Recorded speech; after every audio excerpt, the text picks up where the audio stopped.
pesan itu sudah saya sampaikan di gereja-gereja setiap saya khotbah. Saya dianggap orang gila waktu itu. Karena ekonomi baik-baik saja. Karena banyak pendeta yang bernubuat tahun berkat, tahun mujizat, tahun kelimpahan. Hanya satu orang aja berkata 2020 badainya datang. Saya hanya seorang diri waktu itu. Dikatain macam-macam, saya tetap terserahlah. Penting pesan itu saya sampaikan. 2019 saya khotbah di tempatnya Michael. Saya berkata waktu itu, badainya akan datang di 2020. Waktu itu Genawan Yusuf berkata, yang bisa membuat ekonomi berhenti itu hanya ada dua.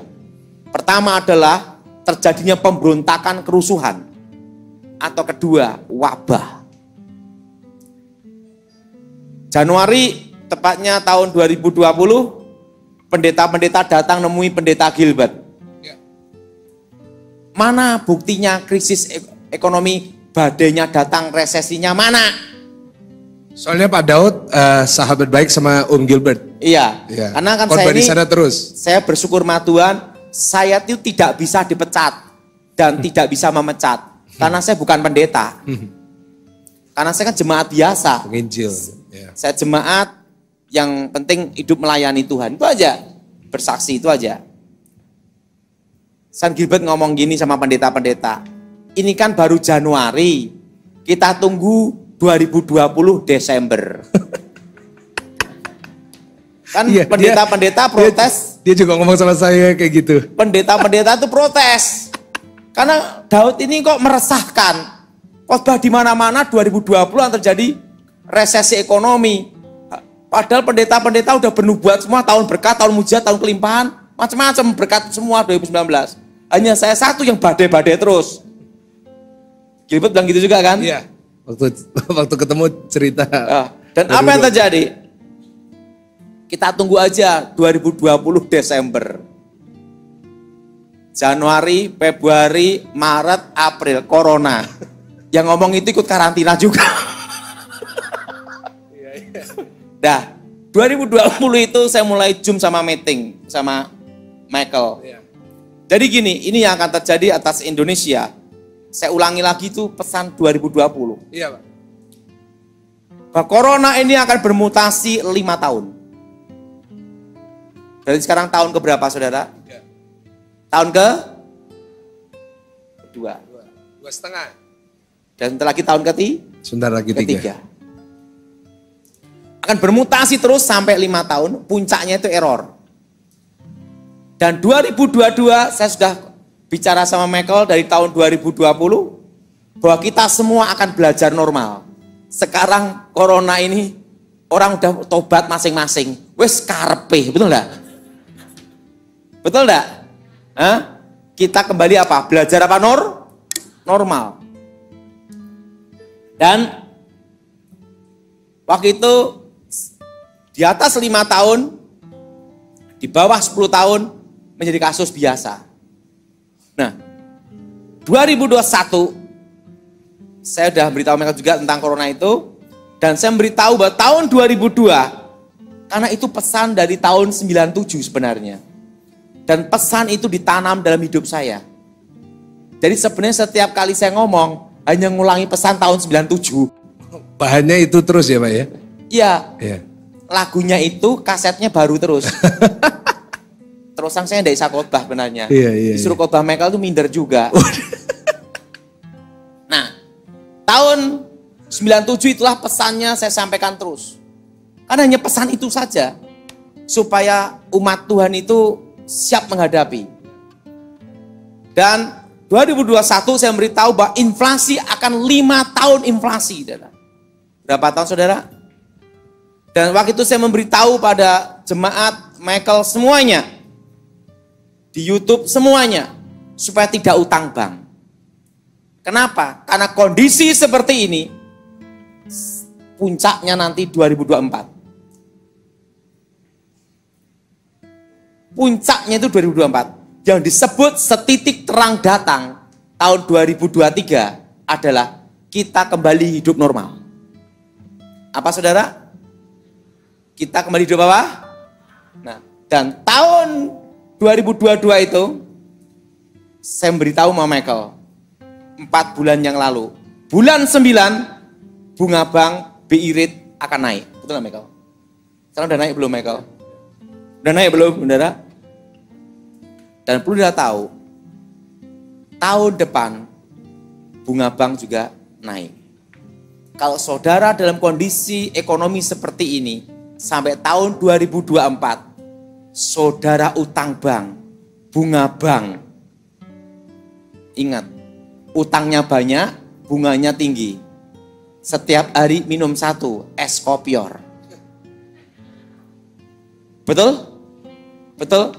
Dan perlu Michael tahu, ini yang akan membawa yang namanya di 2024 resesi ekonomi yang sebenarnya. Jadi resesi ekonomi ini tahun ini adalah permulaan. Apa Michael? Permulaan.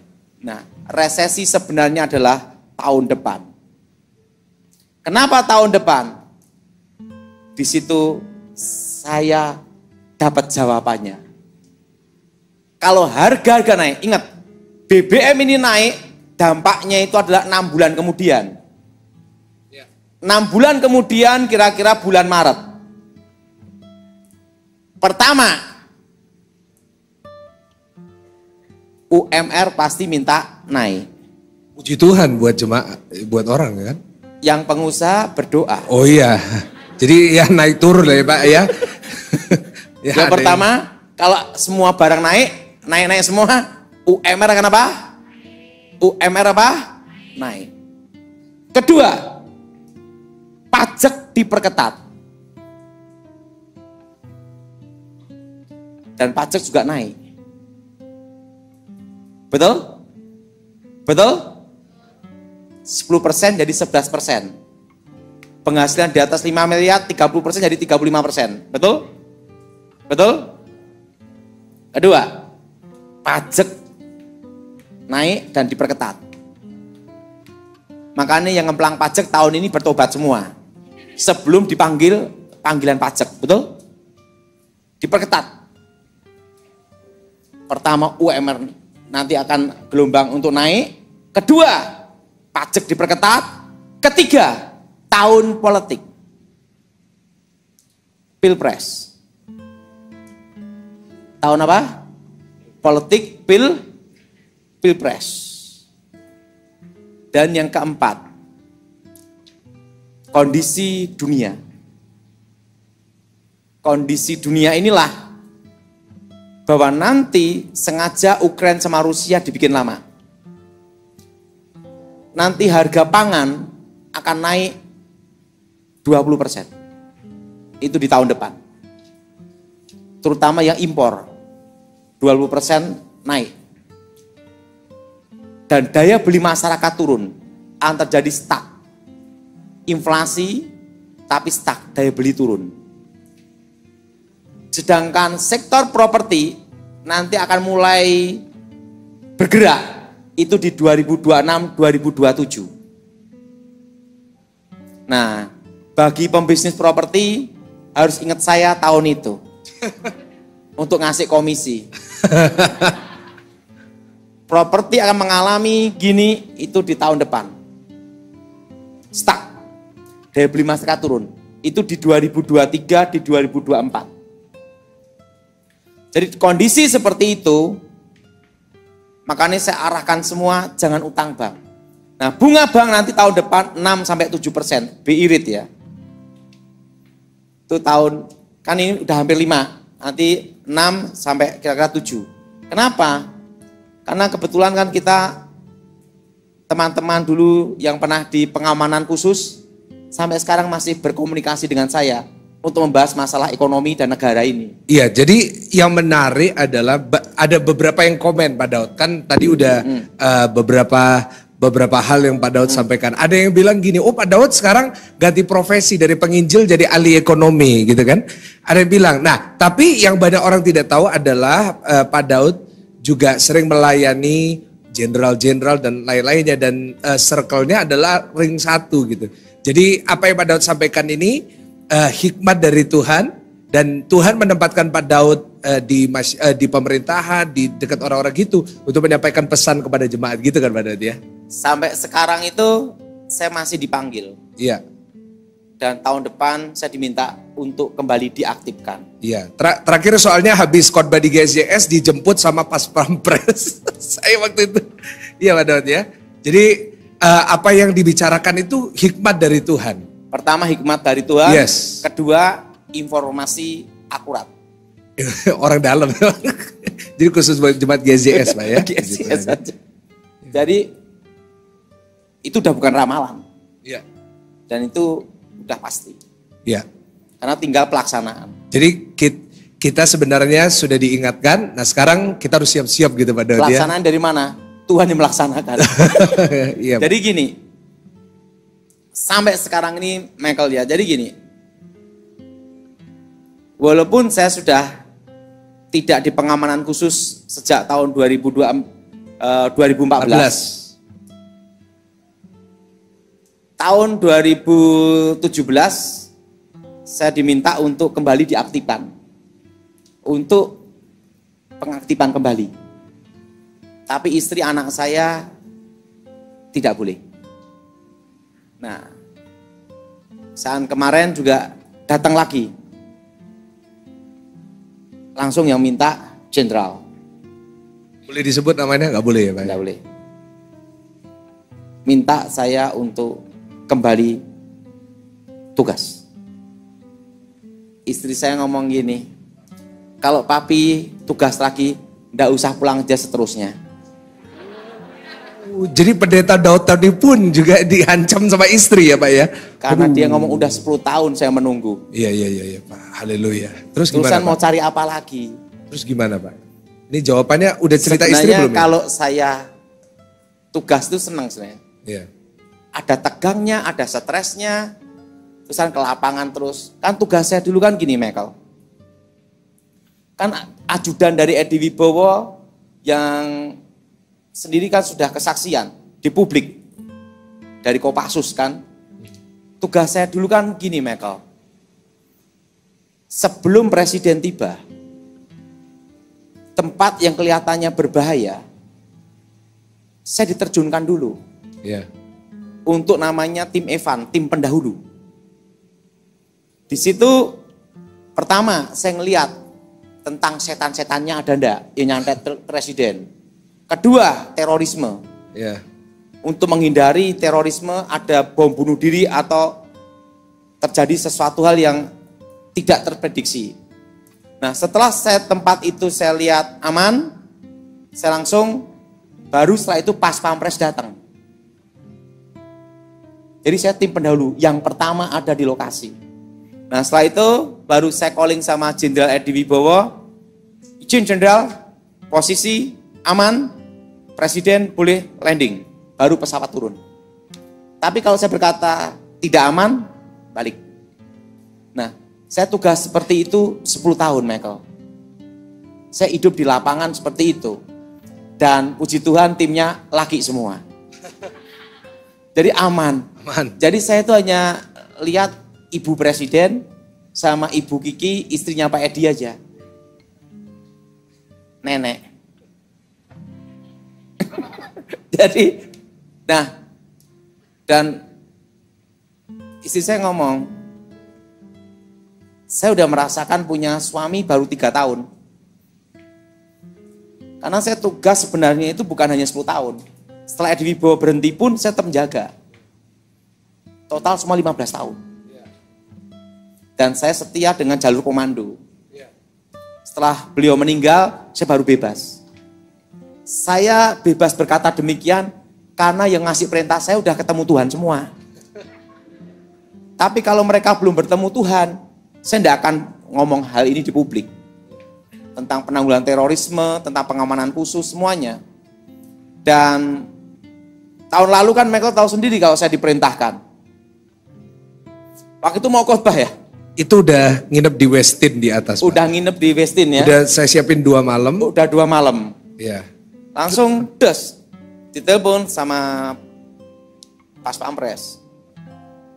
Kan manggil saya semua ada sandinya. Pertama pencocokan sandi dulu. Cocokkan sandi, terusan nama, terusan operasi. Oke. Waktu itu kan saya berkata, saya udah resign. Ingat, ini diperlukan perintah komando. Nah, udah perintah komando susah dah. Tidak ada alasan. Nah, ini perintah langsung. Langsung jenderal telepon saya. Perintah langsung. Tak tinggalkan khotbah, Michael. Saya tinggal udah. Langsung saya jalan darat untuk tugas khusus, tugas rahasia kan itu. Datang. Nah, ini saya beritahu Michael ya, ada satu teknik yang sebenarnya perlu keberanian, tapi ini adalah logis. Namanya protokol elang, protokol siluman.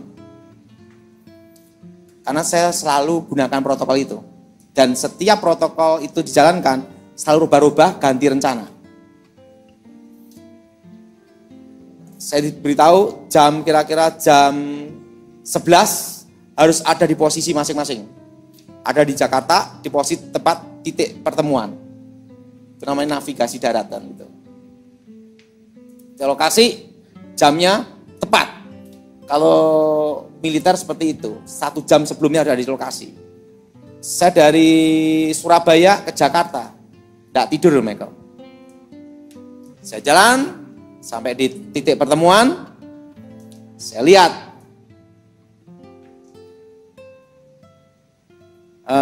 pesawat jam berapa Jenderal? Jam 1, pesawat Garuda. Oke.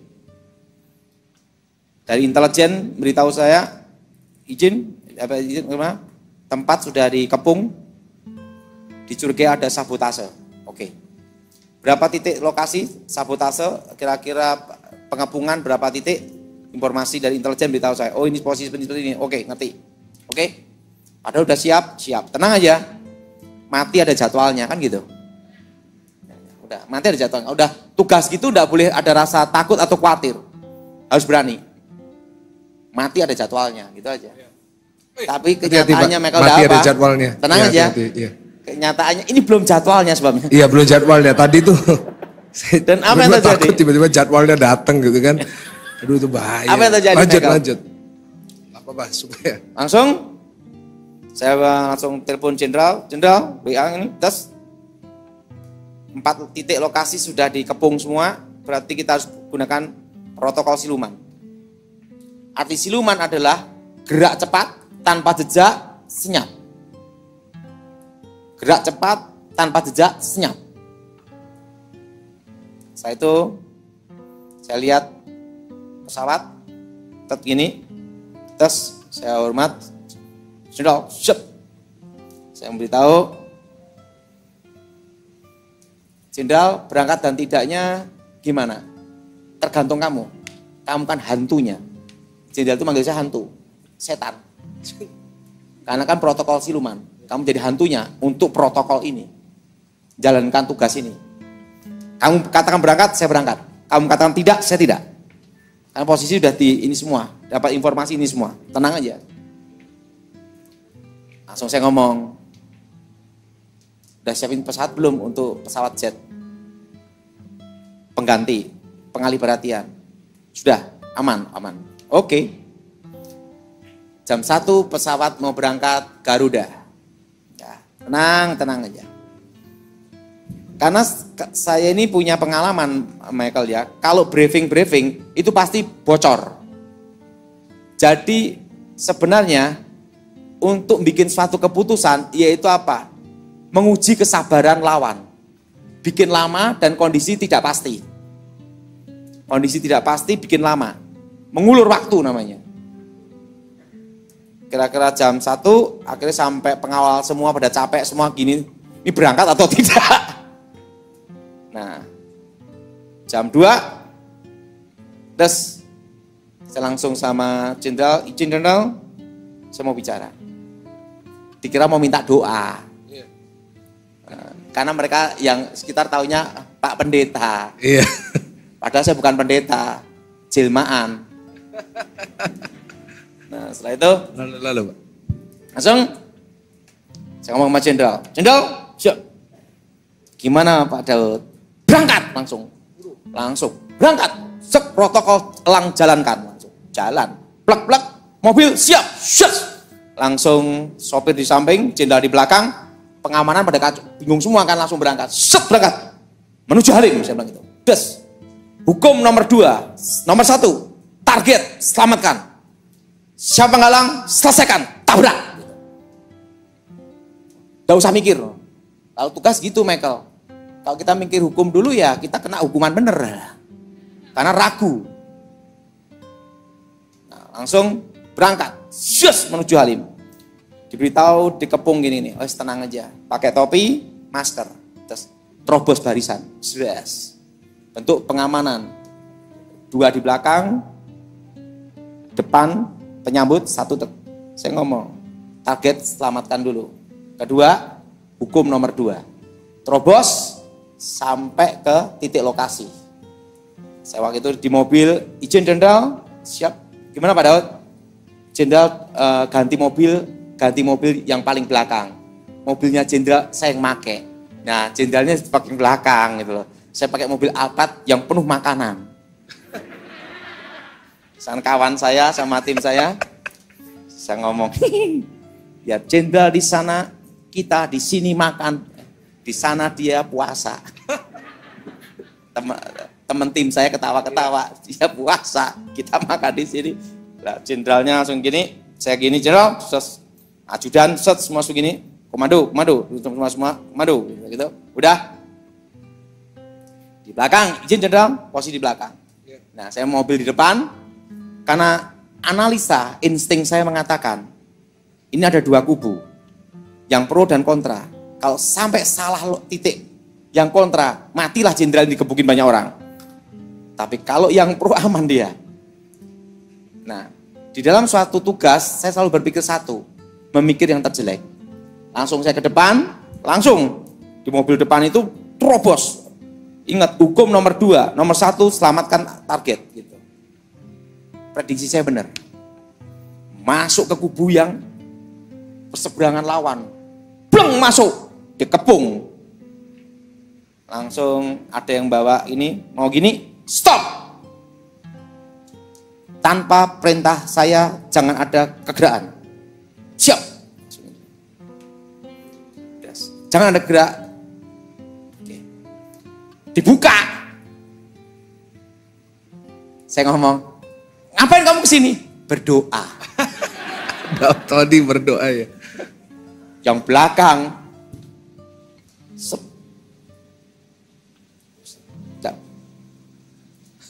ingat, satu letusan berbahaya. Gejolak pasti. Tahan emosi, kendalikan emosi. Senyap, tenang. Langsung semua tenang gini. Di situ kira-kira setengah sampai 1 jam dikepung itu. Jenderal langsung ke tempat sana, lolos. Di situ udah nyampe tujuan, sang jenderal ketemu saya lagi. Daud gimana ini? Jenderal nginep di sini aja. Yang kelas bintang 3, bintang pokoknya bawah-bawah lah. Bapak bintang 5. Saya yang bintang 5-nya Oh, aja. puji Tuhan ya Pak Daud ya. Langsung Tuhan baik ya. Untuk pengalih perhatian. Iya. Jenderal ada di situ. Iya. Nah, saya langsung ke lokasi tempat hotelnya jenderal menginap. Untuk namanya teknik kamuflase kan gitu, pengalian. Dia di sana, saya di tempat itu, ada 3 kamar, tim saya tidur di 3 kamar semua, satu-satu. Waktu saya tidur tahu enggak Michael? Saya kan selama saya tugas itu kan tidak pernah bawa senjata api. Saya itu tidak pernah bawa senjata api dan tidak mau latihan senjata api, tidak mau. Iya. Lokasi seperti itu, oh saya bawa apa? Kan kalau di hotel itu ada tempat kayak pisau untuk makan itu lah. Iya. Saya ambil gini, plek, saya tidur gini. Ini saya tidur bawa ini bisa. Ya Allah, minimal jangan mati konyol lah gitu. Iya. Saya gini, gitu ada ketukan, langsung saya ada dododak, langsung saya datang, tak indik dulu gitu. Tapi pisau udah gini, Meko. Nah, udah tak lihat, aman udah. apa yang ini aman, selesai. Setelah selesai, jenderal ketemu saya ngomong, Pak Daud, tugas lagi ya. Tanya istri. Enggak boleh. Nggak boleh. Terusan teman saya ngomong, kopernya kurang dah. Kalau koper gimana? Waduh, bukan masalah koper ini. Ini istri, sama anak enggak boleh. Wow. Langsung jenderal ngomong, kita perlu kamu. Iya. Satu hal yang saya renungkan, keluarga itu lebih penting daripada uang, Michael. Kasih tepuk tangan yang paling luar biasa. Benar itu, Pak. Nah, saya aja Michael untuk ngajari anak saya kerja, Iya. jam 10, Senin sampai Jumat, Iya. saya nungguin di restoran ayam. Nah, itu dia. Nah, kadang ketemu ada Pak jemaat Daud di datang situ ya? doain, Iya. itu jam 10 pagi, Michael. Iya. Jadi pagi saya olahraga dulu, jam 10 saya nungguin ayam goreng anak saya. Tempat tembok Rasiem itu. Luar biasa. Itu nenek saya Rasiem itu, Michael. Oh, luar biasa. Itu jam 10 pagi. Iya. Setelah itu jam 5 sore, Ya. saya ke situ lagi. Untuk ada jemaat minta doa atau pelayanan kena setan atau kesetanan atau jadi setan. Iya. Luar biasa. Wah, di situ Puji Tuhan, Pak Daud. saya ngomong, Luar biasa. kalau datang penting beli ayam gorengnya, saya bilang gitu. Iya. Mau doa beli ayam gorengnya. Kita kasih tepuk tangan sekali lagi buat Pak Daud, Pak. Kita sambil bangkit berdiri Bapak Ibu karena waktu sudah habis.